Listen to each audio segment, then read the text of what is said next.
Welcome to the Visser Podcast. I'm your host, Dr. Richard Visser. I'm a former Minister of Health and Sports with a PhD in medical sciences. I'm a published researcher, and a long time ago, I started my career as a doctor of chiropractic. Together, I want to explore wellness.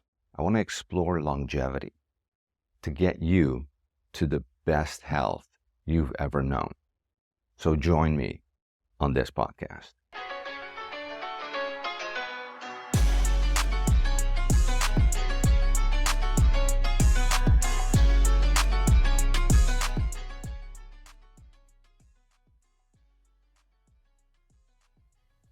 And you should try stem cell, Mike. You never tried stem cell, but this is what really got me interested in this stuff.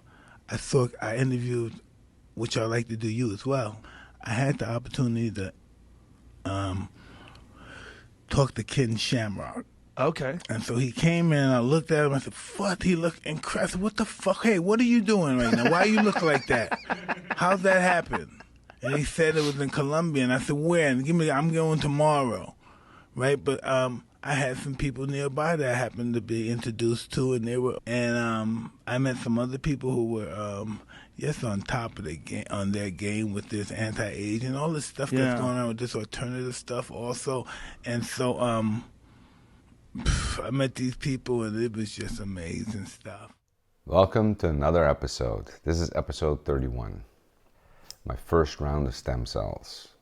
And what are my results? This is exciting. You know, in these podcasts, we talk about really how to improve our health, our well-being, and our longevity. Now, this is part of regenerative medicine, and it's going to play a bigger role than you think in the years to come. Now, I know you've heard about it. Movie stars, all top athletes, the whole UFC, everyone that's in high-end sports or high profile is going to different countries to do these stem cell treatments. So, you know, what's the big deal? Well, I want you to, if you haven't seen it before, I want you to go back to episode 24, 25, and 26, where I go into deep dive into stem cells and exosomes and what they are. Today we're going to do a quick glance over it because, you know, we have to be prepared. If we go into this, we have to have some knowledge. If we want to do this, if we're considering stem cell therapy for whatever reason, you had a heart attack, you had a stroke, you've got autoimmune diseases, you got neurodegenerative disease, you're looking at it to make your face look younger, to regrow hair, for your arthritis, you know, countless diseases, countless conditions that this will mitigate like nothing else. So that's why people are flocking. However, with the gain of popularity, there's a lot of jokers out there. So we have to watch out and we have to know a little bit more about what we want to get, what we're actually getting, and where to go and where to find the information. So that's where I'm going to kind of guide you through this. And also, we're going to share my own experience because, you know, I can't talk about it if I didn't do it. So here goes. You know, when you're considering stem cell therapy, you really have to look at all the aspects of it. And I'm not talking because of the side effects. You know, when you're going into treatment or you're going into drugs, you're looking at side effects. Here, the side effects are, I mean, we can't say zero, but it's close to zero. Okay, it's a process that just triggers your body to start regenerating. It tells your cells to renew in a good fashion. So it's really an amazing discovery that we're using, and that we're only starting. We're starting to use this. So what do we have to look for? Well, we have to look for what type of cells are we getting. That's one. Two, what type of microparticles, when we're talking about exosomes, are we getting? How were they harvested? And how were they kept? How were they transported? How did they come to my doctor? And how do they get to my body? So in this whole process, if that cold chain is broken anywhere, you know, we basically have dead cells. So we really have to look look at this closely and see what we're getting. So that's where I'm going to guide you today, and then talk about, of course, my results. All right. And it's a specific thing that I did. All right. So it's not, it's not a plethora of things. So we're going to talk about it, and we're going to talk about my results. 3 weeks out, 3 months out, we're going to talk about it. Anyway, before we continue, I want to just say, listen, this project I started with my daughter. So it's a father-daughter project. And secretly, it was a way kind of, in the back of my head to kind of communicate more. When we have kids and they grow up and they're like in their late 20s, they start building on their own lives, and all of a sudden they have less time for their parents, and we're begging to see them on the phone. So this was kind of my like ulterior motive in there, but I also wanted to actually do this. It was time for me to come out and really, bring the knowledge that I've accumulated and the colleagues and partners that I work with that have amazing knowledge that we need to bring out to the people, to the public, to you, so that you can live healthier, and live longer. So that's the whole purpose of this. So I implore you to subscribe, ring the bell notification, help us grow this channel, because that's the only way we can bring you this amazing content. I will start interviewing some of my close friends in the various specialties, including anti-aging, including a whole plethora of other stuff. So please subscribe, help us grow this channel. Okay, back to the episode today, episode 31. We're going to talk about my experience. But first, we're going to have to basically go over, what this is. And again, please go back to episode 24, 25, 26 to really look at the deep dive into what we're talking about today, stem cells, what specific type of stem cells we're talking about, and also the exosomes, which are the micro particles that come out of these stem cells, where these are the particles that, where cells in our body communicate one to another. This is one of the communication methods that we're using. So, okay, here are the facts. This is not PRP, platelet-rich plasma. Okay, PRP, you've probably heard of it, which is where they kind of take your blood, centrifuge it, get the plasma, the platelet-rich plasma, and inject it back into sites where you have problems to help heal the problems, help reduce inflammation, help, that kind of stuff. The body regenerates stuff. That was kind of, the beginnings of this, all right? But we're much further, okay? We're much further ahead. We are also not talking about autonomous stem cells, which come from your own body, which that was the next level, where they were actually doing liposuction and then taking those fat cells and then processing them, getting the stem cells out and re-injecting them to the body. We're not doing that. Or bone marrow transplant. Now, in some cases, bone marrow transplant is still used, but in most regenerative cases, it is not. Why? It's tedious. They have to put you down. They gotta basically go to the hip, drill the hip, get the stem cells out of there. And as we age, our stem cell count goes down, the potency goes down. We've, damaged our bodies, and we've done our things and partied and all this stuff, and it comes out in our stem cells. So we get, kind of tired stem cells. You don't want that. What we want is really stem cells that are getting ready to just explode, to regenerate, that are full of life, and that are a lot. We need a lot of stem cells to make this happen. So, and we'll talk about what those are. The third thing this is not, and this is important, these are not embryonic stem cells. Now, embryonic stem cells are derived from the earliest stages of development of the embryo, okay? This is where we have ethical issues, all right? And this is where the research needs to do a lot more work before we can really, the potential is limitless here, because you got pluripotent and omnipotent stem cells, which can convert into anything. These stem cells can become brain tissue, they can become heart tissue, they can become lung tissue, but we need a lot more studying, and there's a lot of ethical issues here with getting these cells from embryos. But there's other ways to do that. That's not what we're talking about today. What we're talking about today is really adult stem cells. Now, I know you're saying, well, these stem cells that we're using, mesenchymal stem cells coming from Wharton's jelly, which is located in the umbilical cord of the baby, right? As soon as the baby's born, the umbilical cord, which connects the mom to the baby, placenta to the baby, that's cut. And then once it's cut, that's where we get the stem cells from, the Wharton's jelly. That gets processed in a lab, stem cells get extracted from there, and that's what we use. Those stem cells are getting ready to grow a baby from just born to a teenager. So these stem cells are rearing. I mean, they are fresh, they're new, they're getting ready to go.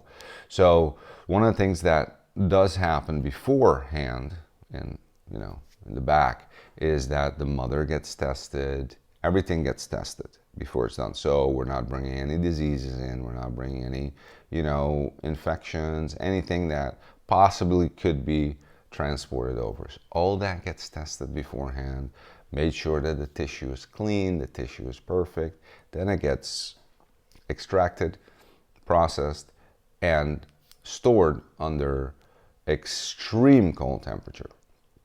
All right, so this is what you have to know. And then it stays there until it comes to you. All right, and the shelf life of stem cells, short. Okay, so really it has to come to you, and it has to come to your doctor, and it's got administered pretty quickly. It doesn't have a lot of shelf life. So hopefully that kind of clears things a little bit. So what do we use it for? Well, these stem cells, so mesenchymal stem cells from Wharton's jelly, umbilical cord, remember, these are umbilical cord stem cells, are used for, they're really a valuable source because of their immunomodulation, all right? They're used for tissue regeneration, immunotherapy, treatments for certain autoimmune diseases, and a plethora of stuff that we've talked about. But today we're strictly talking about regenerative medicine, regeneration, using two things on myself. Okay, so I've done the mesenchymal stem cells, IV, so get put right into my circulation. And that's more a systemic healing. So, they have homing. So these cells actually look for areas that are inflamed in your body and basically go there and basically tell your own cells to start regenerating and to bring the inflammation down, bring the immune system up. And so it's really kind of like an anti-aging, staying vital and young and making sure that you're staying at your top health position. So this is why a lot of people will do the IV. Now, together with that, what I did a round of that, and this is usually they'll calculate it on 1 to 5 million cells per kilogram of ideal body weight, okay? But that's just a rough estimate. We'll usually go over. So I had about 200 million cells put into me. And really, there's no downtime. You do it, it's about half an hour.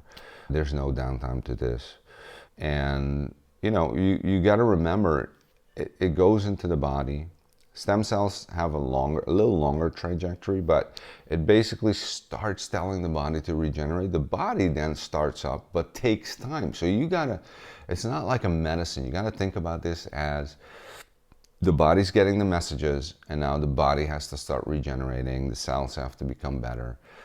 As the body starts, move, and we know we change cells, right? Our cells die and new cells come. Well, when this process happens, and you have these stem cells coming in, what's happening is you're getting newer cells, younger cells coming back in.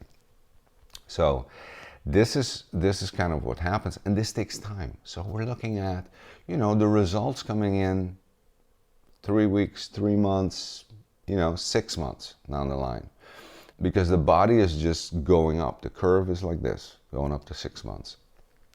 So then we also have to think about this, that it's not a one-time deal. So we might have to do this once a year, we might have to do it twice a year, depending on, the severity of the condition we have, what we're trying to treat, how old we are, how much damage we have in our body. So we really have to talk to our physician or specialist about it. And every specialist is trained in their field. So if I'm doing, as you're going to see here, I did my shoulder. All right, so I had exosomes put into my shoulder specifically. I go to an orthopedist that does that. All right, he's orthopedist, is specialized in orthopedics. He knows the shoulder completely. He knows where to inject. He knows where to go. That's the guy I want, giving me my exosomes. So the next thing I did was exosomes. What are exosomes? Exosomes are basically nanoparticles, microparticles, tiny, tiny, tiny particles that come out of mesenchymal stem cells. Well, they come out of all cells. This is how cells communicate with each other. Okay, we didn't know this till, some years ago, that this was another way our body internally communicates, cell to cell. This is how cancer cells communicate, but also good cells communicate. So these exosomes are powerful. I call them our secret agents. Why? The body doesn't detect them. The body can't detect them, so they go undetected and they'll go through all our defenses. They'll go through all our barriers, the blood-brain barrier, any barriers we have, they go right through it. Secret agents. And they deliver packages of information with mRNA, microRNA in there, proteins, you name it, it's all in there. All right, it's all in there. So they're delivering the message to the cells going, you need to regenerate. They have homing also, so they're also kind of go to areas that are affected. And we'll do it straight to the heart. We'll do it, in the spinal cord, straight for the brains for children, autistic children, or, any type of person that's had a stroke that wants to regenerate cells, see how far we can get them to mitigate the process. We're not treating anything, we're mitigating. This is the lingo we have to use. Why? Because, there's a lot of research already done, and you can look it up, but it's still in a research stage, okay? We're still looking at, okay, what are the protocols for what diseases, and what can we treat, and how do we treat it? So that's why it's stuck in a lot of countries. Europe, the United States, even Dubai. You can't get mesenchymal stem cells. You cannot get umbilical cord stem cells, okay? What you're gonna get if you go there is some kind of, mesenchymal stem cell from maybe fat or from bone marrow, or, I think even they're using from foreskin. They're using tissues that they can kind of harvest, but they're not allowed to do that. There's only, in Latin America, I know, Asia and Turkey, where I'm at, where the government has special projects where they're monitoring, following the research on this. So it's as a, it's categorized as a research project. So you have to ask special permission. The patient has to be linked to the specific stem cells. It's all above board. The government knows exactly what's going on. They know the results also, so they can monitor that and then determine how in the future this will be used. So that's how we're using this. We're with every patient, we ask specific permission to do it for what we're doing it. We have a specialist involved. We got the top hospitals involved with this. So it's completely safe. And that's how you need to be sure that when you're going to see one of these clinics, that it is an official clinic, that they do have rules and regulations, that the lab is GMP certified, that the lab is, at the top level of where labs need to be with all their certifications and everything. So you need to, you need to kind of dig in a little bit. But we'll get you that information also. There's a website you can go to. There's a lot of information online. So what happened? I think one of the things that and you'll see it, they're injecting it into my bice. These are the exosomes. So I already had the IV, all right, and the mesenchymal stem cells, and that's for general health. Now people will feel energized. People will feel all kinds of stuff. I am at a very high level for my age, 58, of physical fitness. I have a high level of training. I do, as you know, I'm doing almost everything that I talk about. All right. So for me, I felt a little bit better, but it wasn't like a wow, this is amazing. And I didn't have huge issues. If you looked at my blood work, we went over it. We looked at my heart, my vessels, clean. All right, clean. My blood work is clean. I'm really in control of kind of my health at this point. So that didn't, but this is the thing. It's an interplay. All right, it's an interplay. So one enhances the other. When I did get the shots to my shoulder, now I have to say my right shoulder has been giving me problems for 20 years, I think. And most people that lift, most athletes have this, where when you were younger and you didn't warm up properly or whatever, you did maximum weights and tried, you've injured yourself. At some point you've injured yourself. And shoulder is your most unstable joint, so it's the one you injure, and that's the least one to recuperate. Okay, because it has the range of motion of your shoulder is like amazing, right? It's the joint that can move the most, but then it also makes it the most vulnerable. So when we get injured there, it stays. So usually the injuries include rotator cuff, bicep tendonitis, acromioclavicular separation, which is what I had also. So I had a combination. I had some bicep tendonitis, I had AC separation, and I had some rotator cuff issues. Now, what I did through the 20 years or more that I've had this, in and out. And sometimes it's good, I can go, but if I go over, I can easily injure it. If I sleep badly on it, I feel it. You know the drill. A lot of you out there know this. So I did dry needling, I did motor nerve stim, you name it, I've done it to the shoulder. I've also done, so all physical therapy I've done there. I've gotten it adjusted. I do specific elastic work on the rotator cuff before I train to warm up. So these motions, this, external, internal, and then also this external, and then up and down, and then some weights. I mean, all the stuff you need to be doing with elastic bands, with very light weights to warm up the shoulder, okay? Anything you've seen, I'm doing. So this keeps me okay, but it doesn't make me good. I can't do my max bench. I can't go bananas. I have to watch it. I have to warm up like crazy. It's like Cirque du Soleil when I warm up, So yeah, exactly. So here I go. I get my exosomes, and I'm kind of like, I've had every treatment there is. I'm like, okay, I know this stuff works, and I heard, and I studied it, and but unless you do it, you can know everything about it. And I work with the top scientists in this field. The top scientists. We have a huge lab, massive lab. We work with governments, hospitals. We've trained 3,000 doctors already. Still, if I don't do it, it's just on paper. So I do it. I get injected. It's not that painful. I mean, you'll see. You get a tinge here, a tinge there, but it's not. It's no biggie.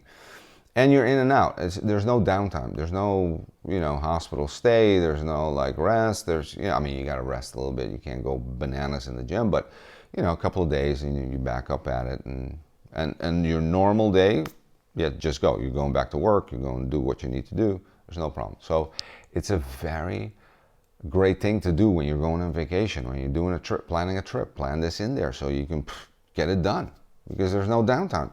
There's no, it's one of the few things. So I get it done. I would say about before 3 weeks out, I'm starting to notice that my shoulder, when I'm working out, is starting to feel really good. It's feeling really good. Now, I'm not trusting it because I've had this before and it goes. So I start pushing. I'm pushing, I'm doing bench with, three plates each side, which is in pounds, 45 pounds times 6, times 7, because the bar, whatever that weight is. And in kilograms, it's 20 kilograms. So 7 times 20 kilograms. That's what I'm benching. All right. I go do shoulders, where I'm benching, I'm pressing, 2 plates of 45 each side with the bar. I'm good. I go, I go do pull-ups, weighted pull-ups. So I do pull-ups, wide grip with 45 pounds hanging off me, 20 kilos, right? I do sets of, 10 reps. And I'm like, okay, I don't want to say much, but this is feeling good.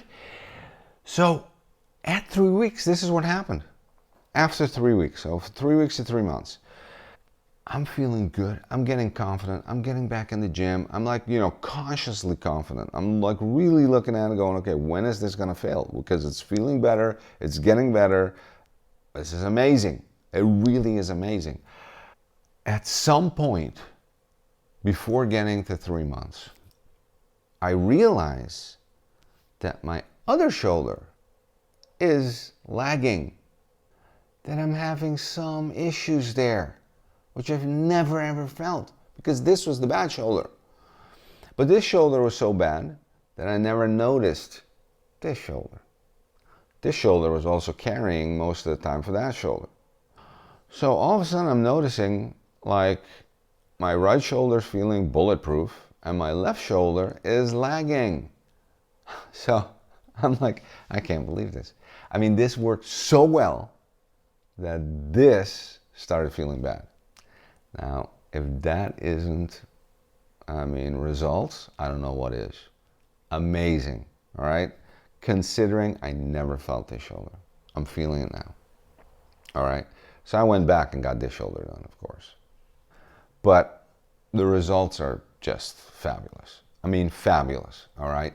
We're getting people in with arthritis in the knees. We're getting people in with knee issues that, are looking at surgery and that are going, man, this is what I was looking for.